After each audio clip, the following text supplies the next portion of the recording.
Imagine for a moment that you're standing in a room. It is dark, illuminated only by the flicker of red emergency lights. The air is thick, smelling of diesel, sweat, and fear. The temperature is hovering near 120 degrees Fahrenheit. You can barely breathe. Above you, through tons of crushing ocean water, explosions are going off, sounding like sledgehammers striking a steel drum. Your captain is shouting. He is convinced that the war has already started. He believes that his country has been destroyed. He holds a key. He wants to turn it.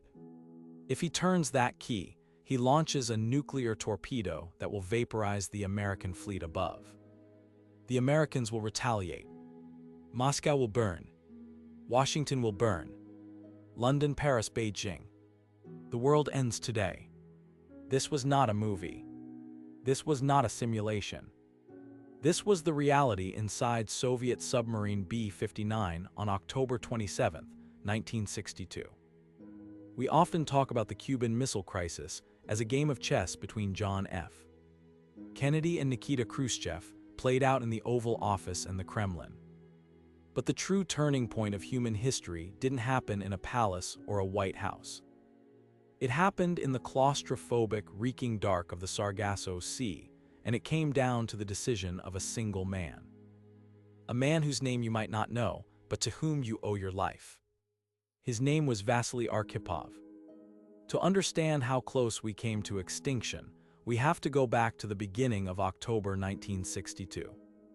The Cold War was at its absolute freezing point. The Soviet Union, feeling threatened by American missiles in Turkey and Italy, decided to level the playing field. They began a secret operation, codenamed Anadr, to place nuclear missiles on the island of Cuba, just 90 miles off the coast of Florida. Part of this massive operation involved the deployment of 4 diesel-powered attack submarines. These were Foxtrot-class subs, designated B-4, B-36, B-130, and the B-59. They set sail from a secret base in the Arctic Circle on October 1st. Their destination was the Grand Harbor of Mariel, Cuba. The crew of the B-59 was young, highly trained, and full of patriotic fervor. But there was something crucial that even most of the crew didn't know. These weren't just standard patrol boats. Each of these 4 submarines carried a special weapon, a single nuclear-tipped torpedo with a yield of 15 kilotons.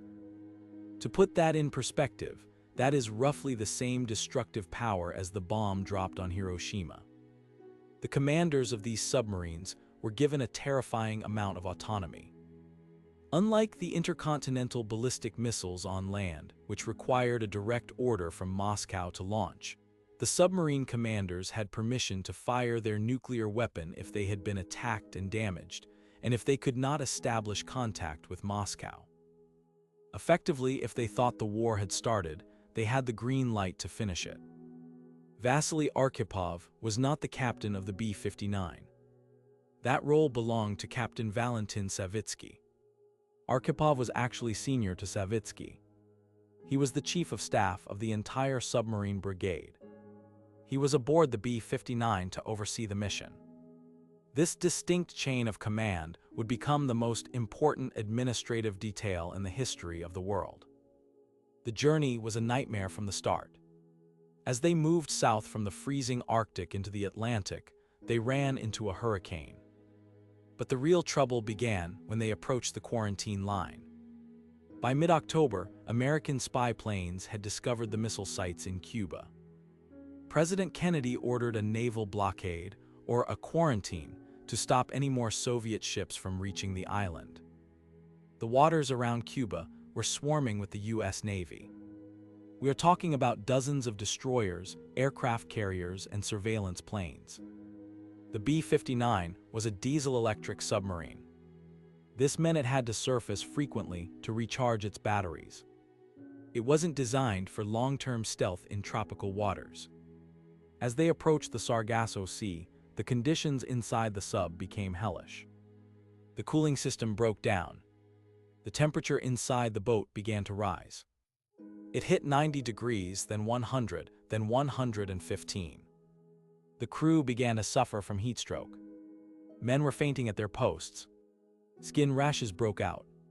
Swelling, infections, and sheer exhaustion plagued every sailor. They were running low on fresh water. They were limited to 1 glass of water a day.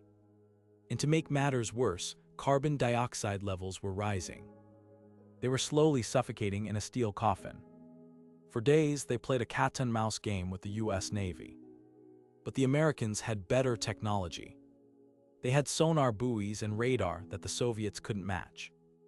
On October 27th, the day known to history as Black Saturday, the U.S. Navy located the B-59. The Americans did not know the sub was carrying a nuclear weapon.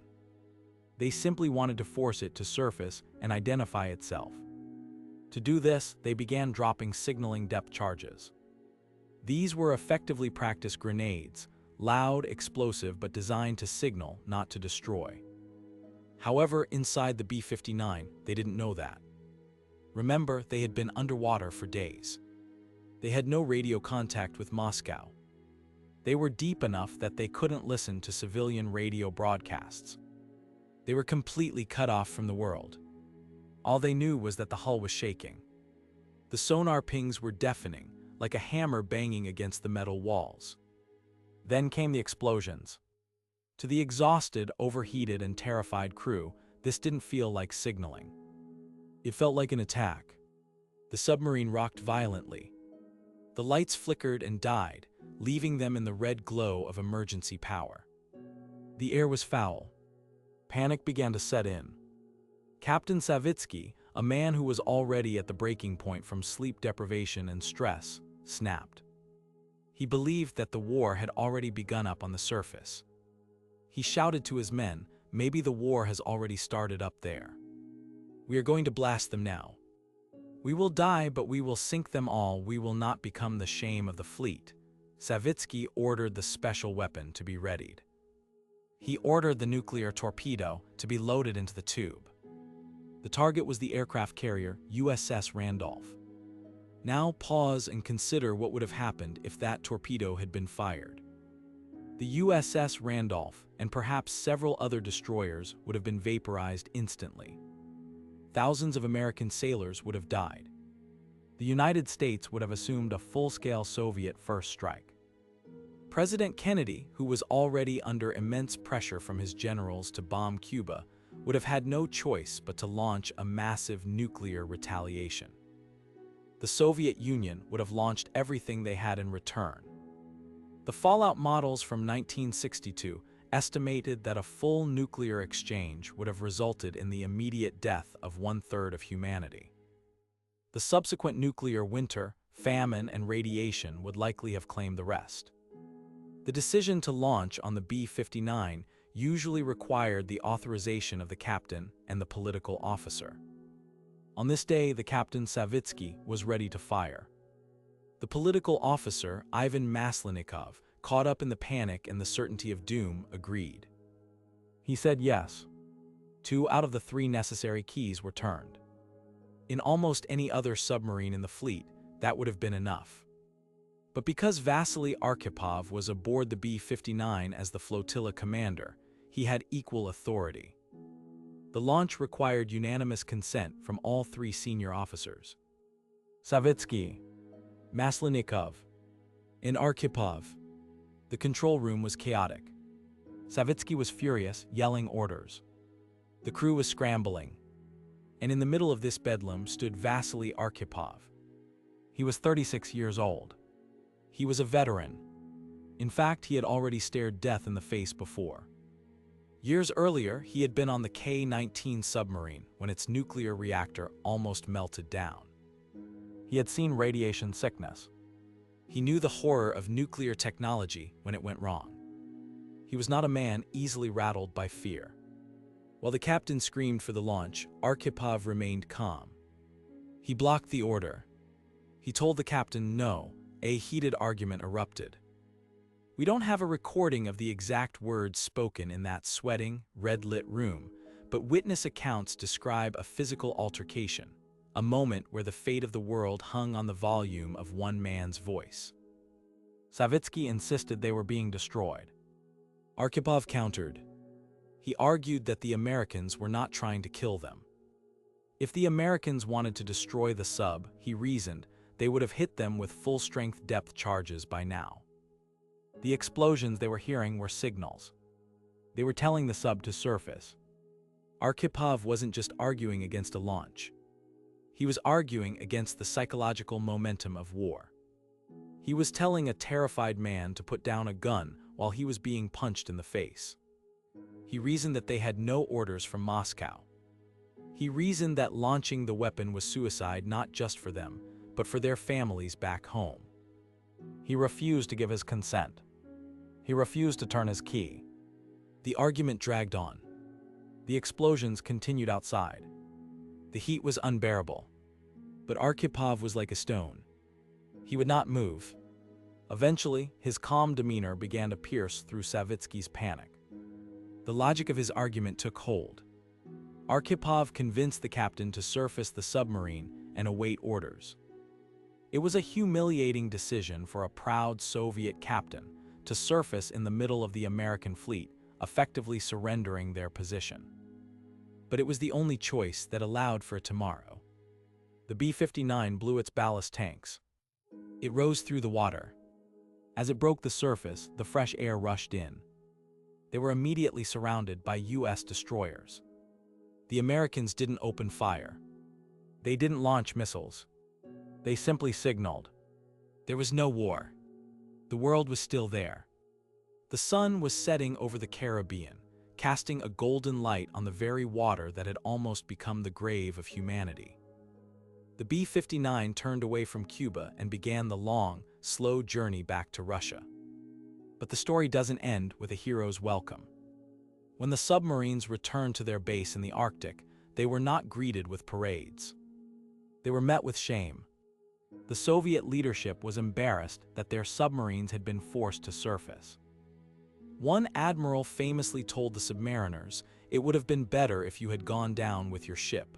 The truth of what happened on the B-59 was buried. It was classified top secret. The world had no idea how close it had come to the edge. Vasili Arkhipov continued his service in the Navy. He rose to the rank of vice admiral. He retired in the mid-1980s.